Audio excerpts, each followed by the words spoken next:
Good. Bon, ben, bonsoir tout le monde. Aujourd'hui, on va voir ouais, les buffers overflow et Rust. Fait que ça va être comme deux présentations en une. Puis, on va voir les buffers overflow, on va voir Rust, puis après ça, on va voir les deux ensemble. Plan de la séance. Bon, on va voir c'est quoi un buffer overflow. On va se donner comme plus une définition plus générale pour qu'on comprenne de quoi qu'on parle. Puis après ça, tout le reste de la présentation, la section buffer overflow, va expliquer plus techniquement comment ça fonctionne. Fait qu'on va passer, on va être obligé de passer un petit peu par l'assembleur. Ensuite, on va voir un exemple de buffer overflow. Salut, ça va bien? Oh, c'est ça, on va voir un exemple de buffer overflow programmé en C. On va voir ensuite les unsafe functions. On va voir c'est quoi, puis une petite liste. Puis on va voir comment partir d'une vulnérabilité buffer overflow, puis d'arriver à de l'exécution de code. Ensuite, fini pour la section buffer overflow, on rentre dans la section Rust. Fait qu'on va parler de la sécurité de la mémoire. On va parler de Rust, le langage de programmation lui-même. Certaines fonctionnalités qui sont intéressantes dans le Rust. Ensuite, on va voir la relation entre les deux. C'est quoi, pourquoi, dans le fond, je casse le punch un peu, là, Rust empêche qu'il y ait des buffers overflow. Fait qu'on va essayer de comprendre pourquoi. Puis finalement, ben, comme d'habitude, ceux qui sont habitués le savent, une diapo de pratique, dans le fond, plein de références à des trucs que vous pouvez faire pour en apprendre plus. Bon, comme d'habitude, si jamais vous avez des questions, vous avez des complaintes, quoi que ce soit, faites juste soit lever la main ou même parler. Il n'y a pas de problème pour m'interrompre. Salut. OK.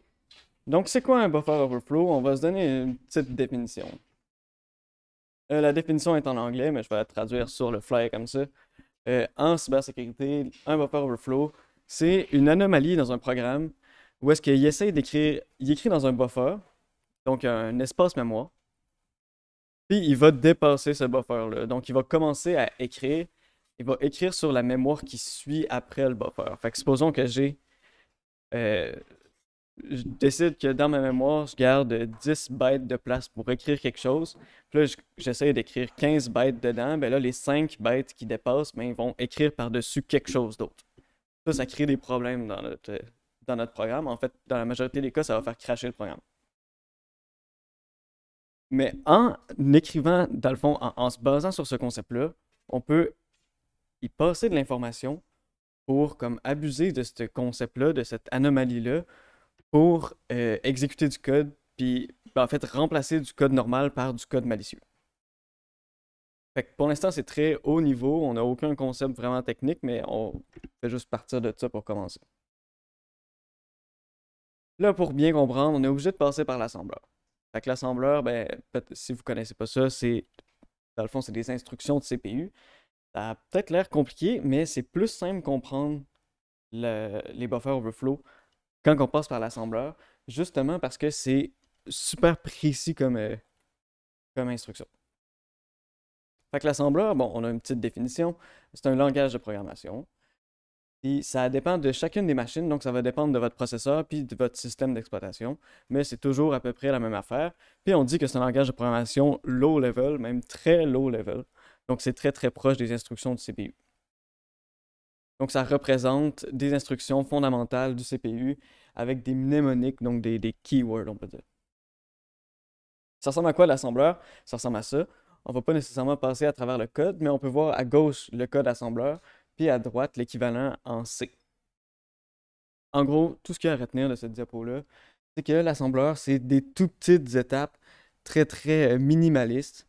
Donc on va, supposons, une ligne d'assembleur, ça va être simplement de prendre une donnée, le déplacer dans un autre endroit mémoire. Après ça, la prochaine ligne, ça va être prendre la même donnée, l'additionner à l'autre. Puis après ça, la prochaine ligne, ça va être de prendre le résultat puis de le stocker dans une variable. Ça va être très, très, très, très minimaliste. Puis maintenant, le concept de l'assembleur qu'on a besoin de mieux comprendre pour comprendre les buffer overflow, c'est les registres. Là, il me manque une diapo qui était les registres en général, fait que je vais vous en parler là. Les registres, dans le fond, c'est des petits emplacements de mémoire qui permettent au CPU de rapidement accéder à la mémoire sans avoir à toujours passer par la RAM. Fait que les registres, en fait, les registres qui sont les plus importants pour qu'on comprenne les buffer overflow, c'est ces deux registres-là. C'est le EIP, donc en fait, le I, c'est toujours pour Extended, parce que maintenant, à partir des systèmes 32 bits, c'est des EIP parce que l'emplacement mémoire est plus grand, fait qu'on dit Extended. Mais c'est le Instruction Pointer, fait que c'est un pointeur vers l'adresse de la prochaine instruction à exécuter. Puis le Stack Pointer, c'est une adresse qui pointe vers le haut de la stack. Là, vous vous demandez probablement c'est quoi la stack. Fait que c'est ça qu'on va voir. La mémoire, comment ça marche un programme quand c'est exécuté? Pendant son exécution, ben, la mémoire d'un programme, c'est géré comme ça. Fait qu'on peut voir en partant d'en haut la stack, la heap, les initialized data, puis texte. Fait qu'on va commencer du bas, puis après ça, on va remonter vers le haut. Le texte, c'est pas compliqué, c'est le texte du programme, c'est les instructions machine. Fait que c'est le code du programme. La section initialized data, c'est data ou data, je vais le prononcer en français puis en anglais, un peu n'importe comment. C'est les variables globales puis les variables statiques qui sont déjà initialisées, donc ce qui ne changera pas. Ensuite, au-dessus, on a les variables qui ne sont pas encore initialisées. Fait que supposons que vous initialisez un int, mais que vous n'y avez pas encore donné de valeur, mais ça va aller là-dedans. Ensuite, le heap, ça c'est la mémoire dynamique, fait que pour les objets qui ne sont pas encore créés. Ça, c'est pas si important. Nous autres, ce qui va nous intéresser, c'est la stack. C'est les instructions d'exécution de la fonction en cours d'exécution, puis son contexte d'exécution. Fait que le contexte d'exécution, c'est entre autres les registres. Parce que le CPU, lui, il va, dans le fond, il va pas juste exécuter votre programme, il va exécuter plein de programmes en même temps. Fait que quand il va exécuter votre programme, puis qu'il va switcher d'un programme à l'autre, ben, il va enregistrer ses registres dans la stack. Fait que comme ça, il va toujours garder son contexte d'exécution. En tout cas, bref, ce qu'il y a à retenir, c'est que les registres sont là-dedans. Fait que nous autres, ce qui nous intéresse, c'est la stack, c'est ça qui est pointé en rouge. On note aussi que le ESP, le stack pointer, il pointe sur la ligne en pointillé, donc qui est le haut de la stack. Là, un concept un peu bizarre, c'est que la stack, quand elle grandit, dans le fond, la stack, elle va grandir puis elle va rapetisser selon notre exécution. Puis elle va grandir vers l'intérieur, tandis que le heap va aussi grandir vers l'intérieur. Fait qu'ils vont comme grandir comme ça. Fait que le ESP, il va suivre le top de la stack. D'accord.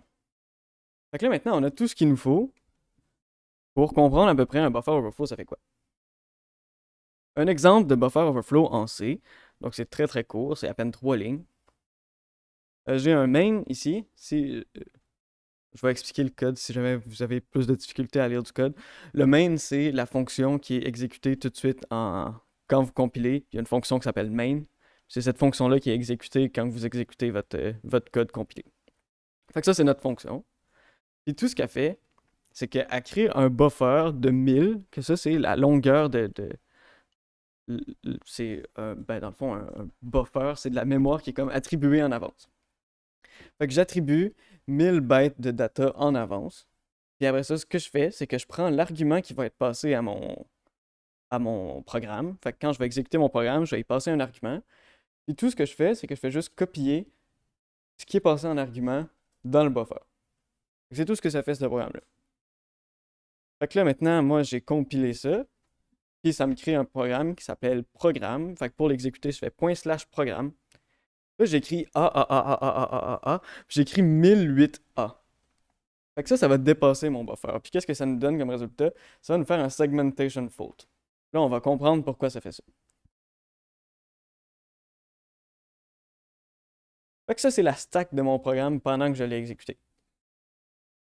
Fait que dans la stack, on se rappelle que c'est le contexte d'exécution.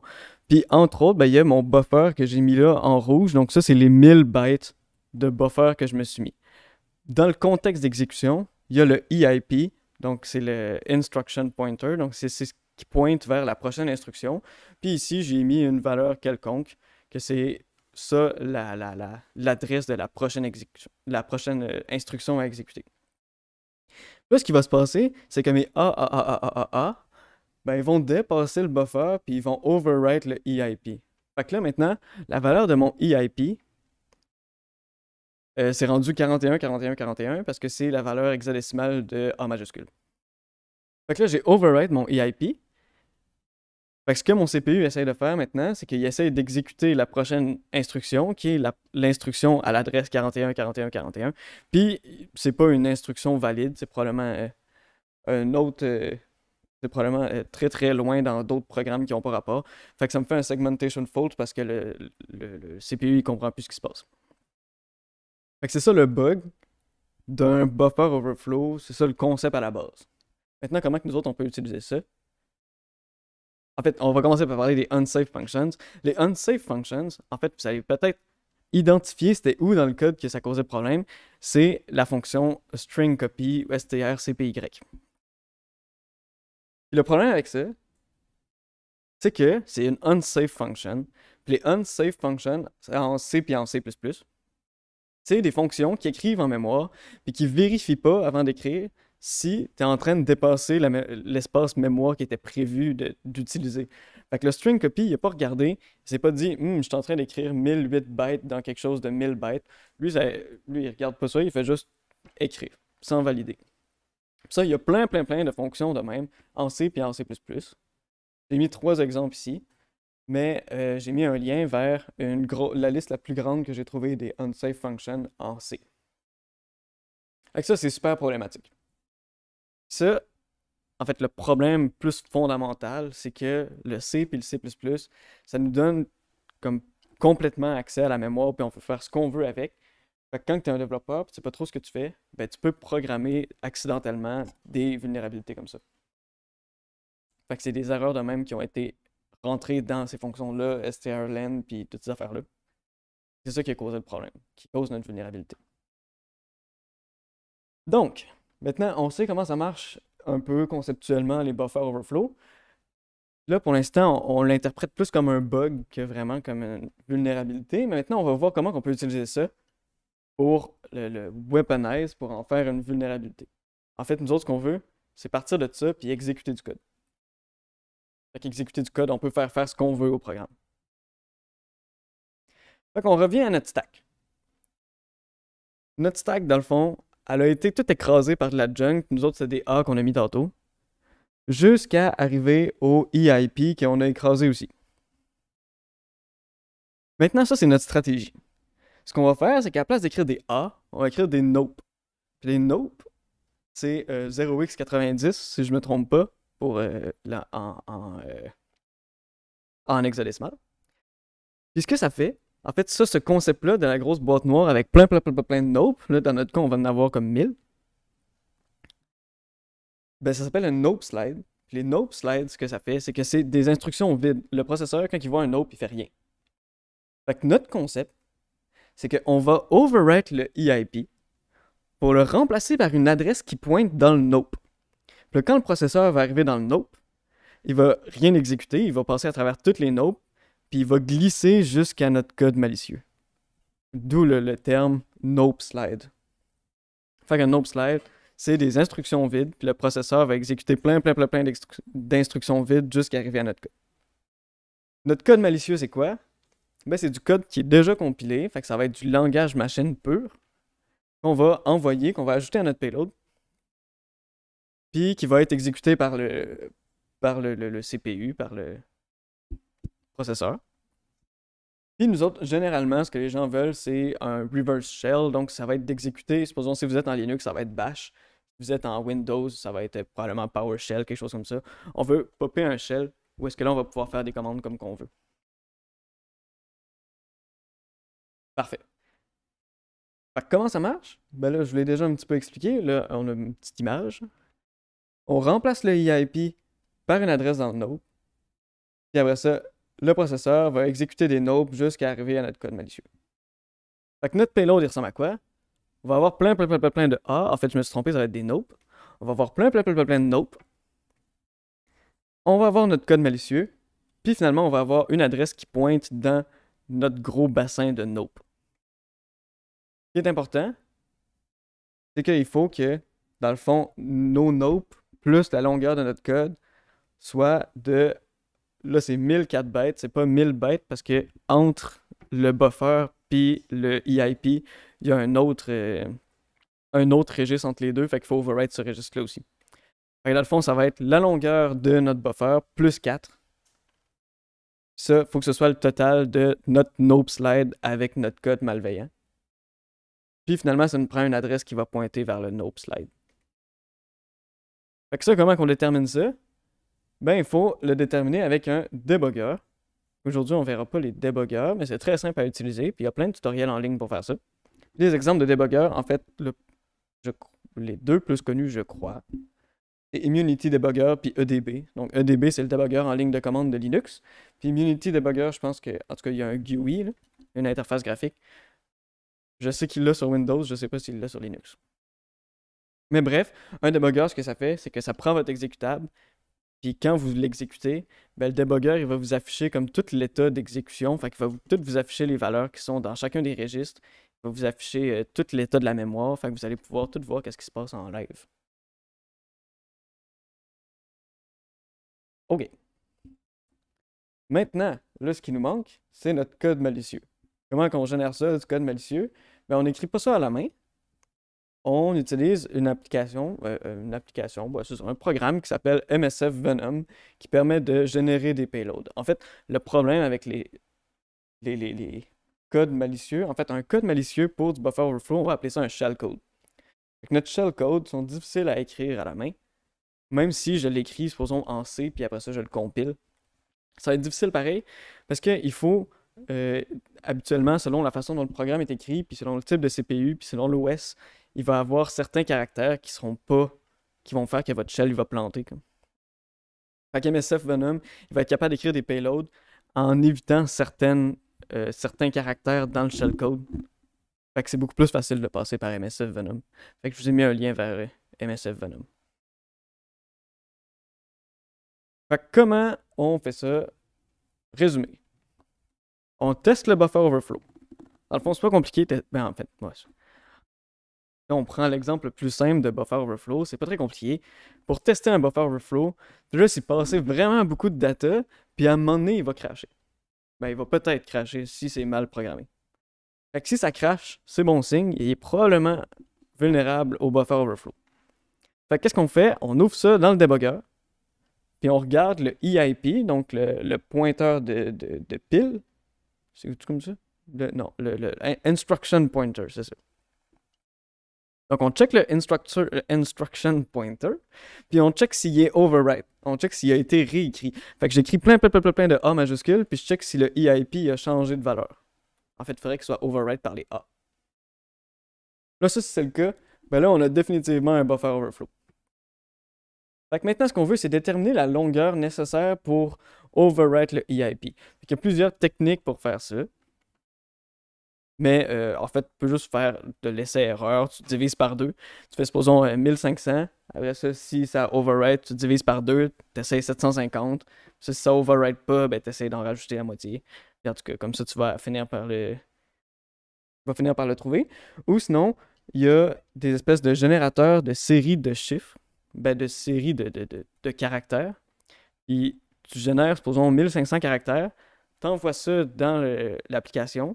Tu checks c'est quoi les caractères qui sont dans le EIP, tu repasses ça au programme, puis le programme est capable de te dire c'était où dans ta chaîne de caractères que ces caractères-là étaient situés. Comme.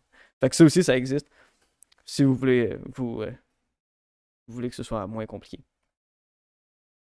Plus rapide, plutôt. Fait que là, maintenant, on a l'adresse de notre EIP.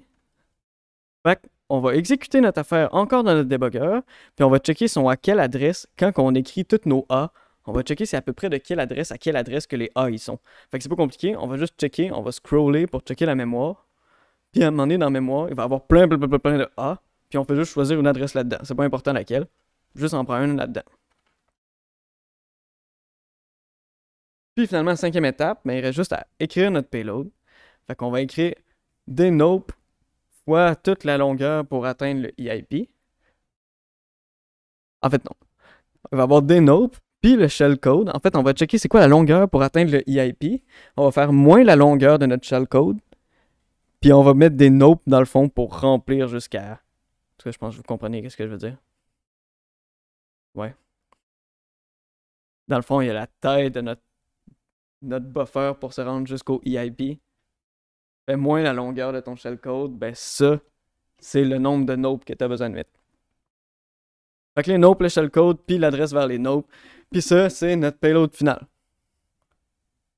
Et voilà. Bon, en pratique, c'est toujours plus compliqué que ça. En fait, les systèmes d'exploitation, ils ont fini par comprendre que ça existait, fait qu'ils ont mis en place des mesures pour contrer les buffer overflow. Fait que par exemple, j'en ai nommé deux exemples de mesures, mais il y en a beaucoup plus que ça. Fait que ce qui a été mis en place, c'est quelque chose qui s'appelle le Address Space Layout Randomization, donc le ASLR. Puis ça, ce que ça fait, c'est que chaque fois que vous exécutez un programme, ben, les numéros d'adresse en mémoire, ils sont comme aléatoires. Ça reste que la mémoire se suit pareil, sauf que ça va partir de pas la même place. Fait que les adresses sont jamais les mêmes. Fait que comme ça, c'est difficile pour écrire un payload parce que tu sais jamais tes nopes ils vont être à quelle adresse. Sauf que ça, il y a des façons de le bypasser. Puis le Data Execution Prevention qui, dans le fond, identifie quelle section de la mémoire qui est supposée avoir du code, puis quelle section qui n'est pas supposée. Mais ça aussi, il y a des façons de le bypasser. Fait que supposons si je parle un peu du ASLR pour le bypasser, tu peux, dans le fond, il y a un autre registre qui pointe à quelque chose, qui pointe quelque part dans ta mémoire où est-ce que tu peux mettre ton payload. Puis après ça, tu as juste besoin de trouver l'adresse de quelque chose qui va te dire de retourner à ce registre-là. Fait comme ça, peu importe les numéros de ta mémoire, ben, tu fais juste pointer à cette exécution, à cette instruction-là. Puis lui, il va pointer à ta valeur dans ton registre. Puis après ça, ton registre, il va pointer à la bonne place pour... En tout cas, bref. Mais il y a des façons de contourner un petit peu tout ça. Ce qu'il y a à retenir, c'est que les payloads deviennent de plus en plus complexes pour faire du buffer overflow, mais ça reste généralement possible d'en faire. D'accord. Fait que là, si je me trompe pas, on a passé à travers la section buffer overflow. Là, maintenant, ce qui nous intéresse, c'est la sécurité de la mémoire. En fait, comment qu'on fait pour écrire des affaires, des programmes qui pourront pas se faire buffer overflower?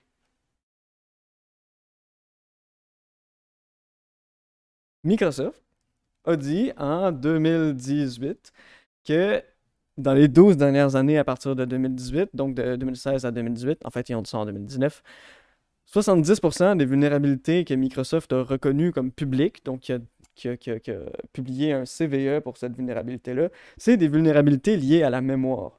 Fait que les buffer overflow, c'est pas quelque chose c'est quelque chose qui est relativement rare, là, mais c'est pas... c'est quand même... En fait, non, c'est quand même fréquent. C'est ça le problème. C'est que les problèmes de mémoire, c'est quand même fréquent. Et on veut trouver des solutions à ça. Fait que le problème qu'on rencontre en ce moment, en fait, pourquoi est-ce qu'on continue d'utiliser C et C++? Parce que c'est rapide. C'est vraiment, vraiment plus rapide que le reste. Alors, vraiment plus rapide que le reste. Fait que le problème, c'est que les choses sont mutuellement exclusives. En fait, la sécurité et la rapidité sont mutuellement exclusifs. On a les langages rapides, en fait le C et le C++, qui sont pas sécuritaires parce qu'on peut faire ce qu'on veut avec la mémoire. Mais c'est les langages les plus rapides d'exécution. Fait que des affaires comme, supposons que j'ai un proxy qu'il faut que je programme. Je pensais qu'il y avait quelqu'un, mais... Supposons qu'il faut que je programme un proxy. Et lui, il va prendre des requêtes, puis il va les transférer à des serveurs web. Mais ça, il faut que ce soit vraiment rapide. Parce que si je suis Google, ou je suis Facebook, ou je suis whatever, il va y avoir des milliards de requêtes qui vont tout le temps passer là-dessus. Fait que je peux pas programmer mon affaire en Python, parce que ça va vraiment pas être assez rapide. Fait que j'ai pas le choix de le programmer en quelque chose qui est genre C++ ou C.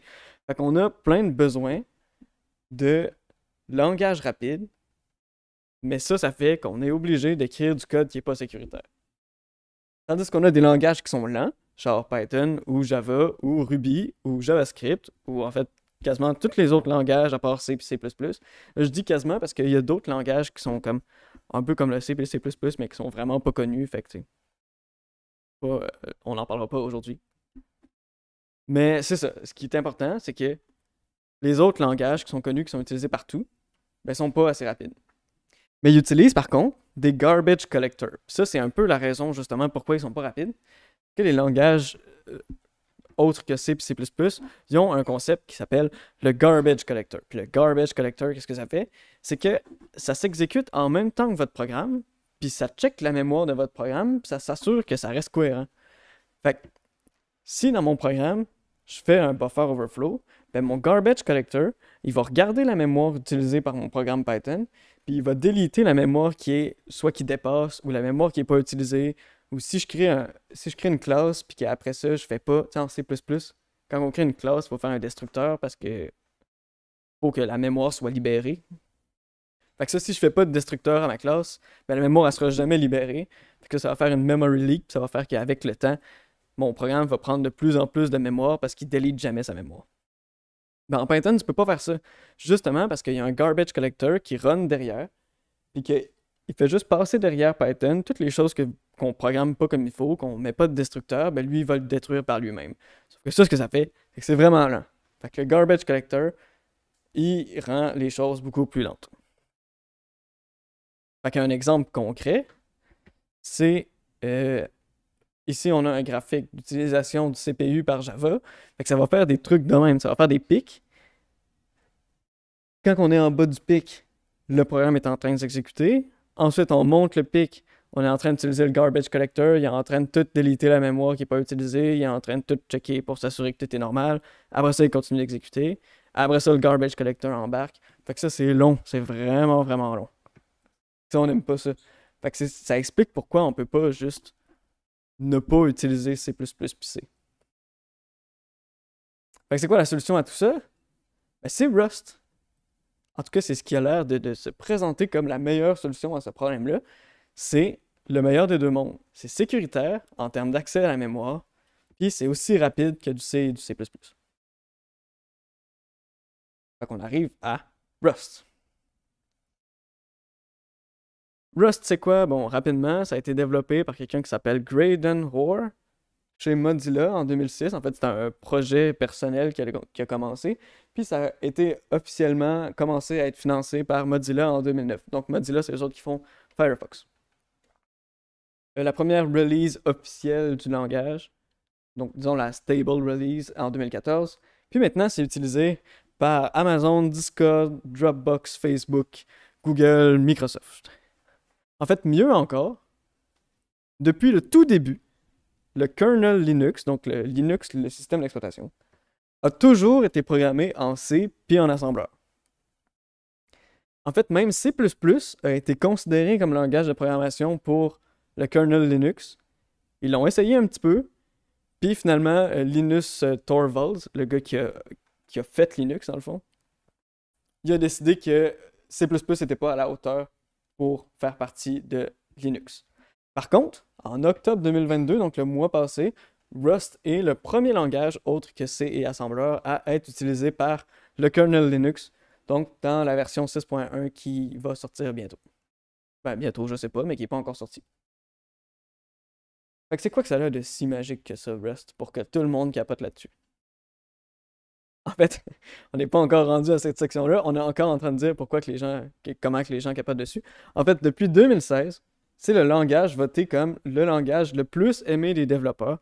Donc Stack Overflow, que vous connaissez sûrement, fait un sondage à chaque année pour savoir plein d'informations sur les langages de programmation, entre autres les langages de programmation les plus utilisés au travail, bon, plein d'affaires comme ça. Puis, entre autres, il y a le langage le plus aimé des développeurs. Puis Rust le gagne de beaucoup à chaque année depuis 2016. Fait que là, ça a l'air d'être toute une affaire. Fait que c'est quoi les fonctionnalités de Rust? C'est quoi qui fait que c'est si différent du reste? En fait, pour commencer, Rust, c'est typé de façon statique. Fait qu'on n'a plus de concept. En fait, on l'a, mais il faut le dire explicitement. Par défaut, les variables sont statiques. Ça, qu'est-ce que ça veut dire? C'est que si vous êtes habitué à Python, ben, c'est pas comme ça. Une variable statique, ça peut pas changer de type dans le flow d'exécution de l'application. Fait que je déclare une variable, je dis que c'est un integer ou une string, ça va rester un integer ou une string pendant tout le long de l'exécution. Si jamais je veux que ça devienne un int, ben, je crée une nouvelle variable, je dis que ça c'est un int, puis après ça je transforme mon string en int. Fait que ça veut dire, c'est fini les erreurs de type type error, cannot read property of foo, nul ou toutes ces affaires-là. En fait, maintenant, notre langage est rendu prévisible. Fait que supposons que je passe à travers mes points. Chaque variable a un type explicite. Donc, le type de la variable ne peut pas changer, sauf si je déclare explicitement que c'est une variable de type mutable. Puis les nuls n'existent pas en Rust non plus. Fait que ma variable ne peut pas être nulle sans que je m'y attende. Quand mon programme va s'exécuter, je ne peux pas arriver, c'est ça, avec une erreur comme ça, qui me dit que tout d'un coup, ma variable elle a la valeur de nul. Fait que là, plus rien marche dessus, puis ça me fait des erreurs à l'exécution. Tandis que tous les autres langages avec un typage dynamique, genre Python ou genre JavaScript, d'ailleurs, c'est pour ça que TypeScript est sorti relativement récemment, c'est pour enlever le typage dynamique de JavaScript. Ils ont créé TypeScript. Bon, mais la majorité des langages, ou une bonne partie des langages, ont un typage dynamique. Fait que ça veut dire que les variables peuvent changer implicitement de type pendant l'exécution. Ça veut dire ma variable, à un moment donné, c'était un string, mais maintenant, c'est rendu un int. Après ça, ça peut être rendu un dictionnaire, whatever. Ça, le problème que ça fait, c'est que ça crée des erreurs à l'exécution. Quand que ma variable, elle n'a pas le type que j'avais attendu. Ça, c'est problématique quand... Pas si pire qu'on a écrit un petit script en Python, mais quand on est rendu avec une grosse application pour une entreprise, ben là, c'est rendu difficile de suivre. Dans le fond, il faut que tu suives ton flow d'exécution, puis tu t'assures que ta variable, elle a le bon type quand tu vas vouloir l'utiliser, puis il faut que tu prennes en compte toutes les fois où est-ce qu'elle pourrait pas avoir changé de type comme que tu voulais. Ça, c'est sans compter les nuls aussi qui peuvent arriver. Fait que Rust, ben, ça te force à typer les affaires, puis ça te force à dire explicitement qu'une variable peut avoir la valeur de nul. Fait qu'on peut avoir une variable avec la valeur de nul, mais dans ce cas-ci, si mon objet peut être nul, il faut que explicitement j'utilise le keyword option. Puis il faut que dans ma fonction, il faut que j'implémente la prise en charge de nul. Fait que mon compilateur, il va me faire une erreur, puis il va pas me laisser compiler mon code si j'ai pas pris en charge la possibilité que ma variable ait une valeur de nul. Fait que ça veut dire que c'est impossible que pendant que mon programme s'exécute, ma variable elle devienne nulle à un moment donné, puis que mon code il plante. Parce que s'il y a des variables qui étaient supposées devenir nulles à un moment donné, ben le compilateur m'a obligé à écrire du code qui va prendre en charge quand que la variable est nulle. OK. Deuxième feature très importante, le borrow checker. Le borrow checker, c'est ce qui vient remplacer un peu le concept de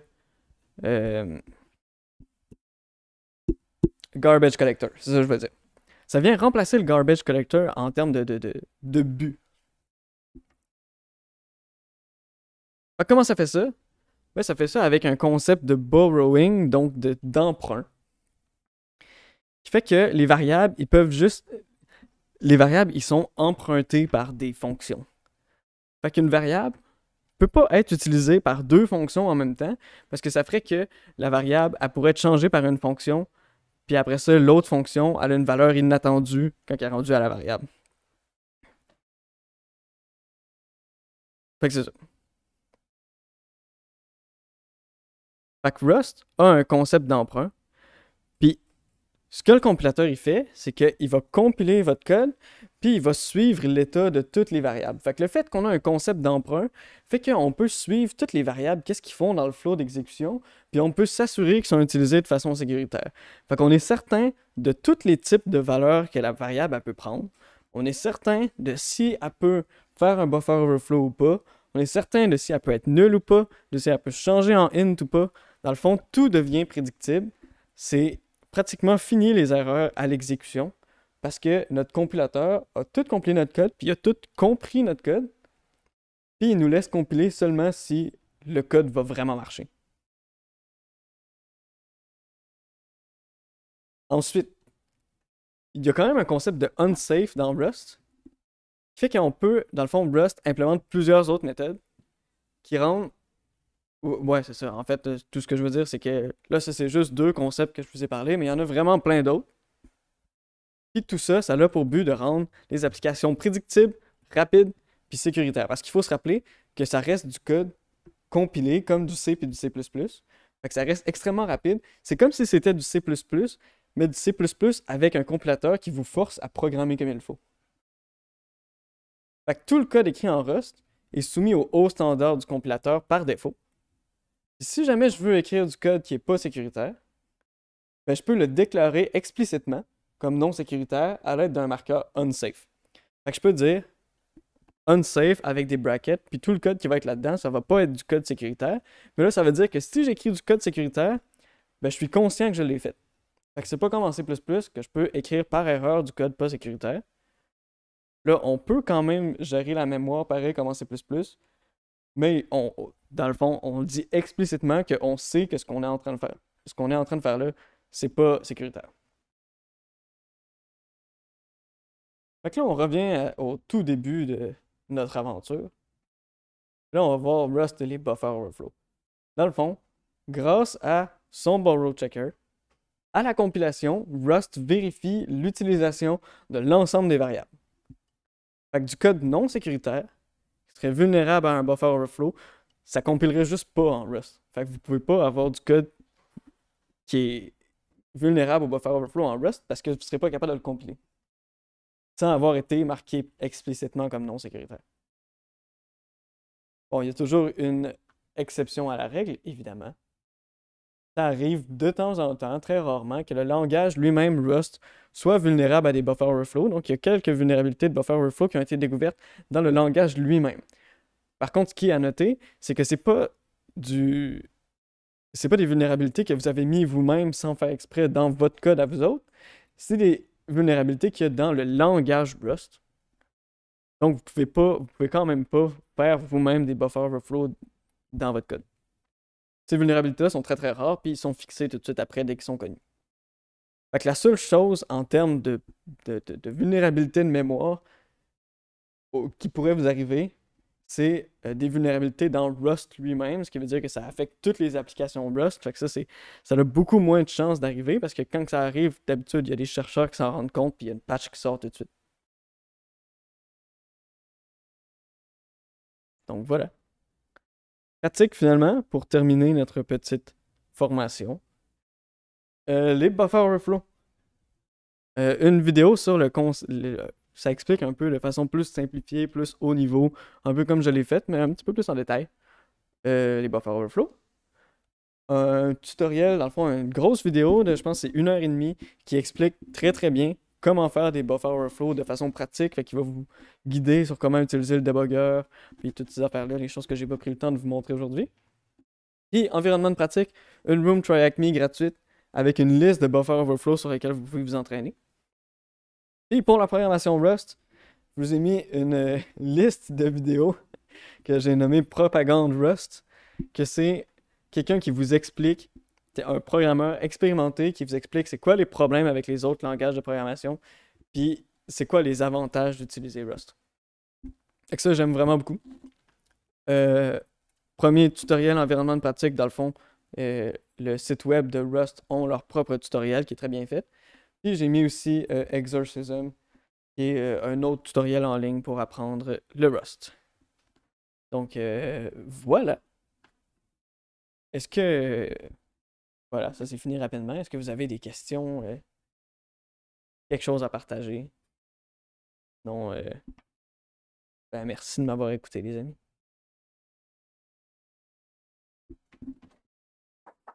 Merci.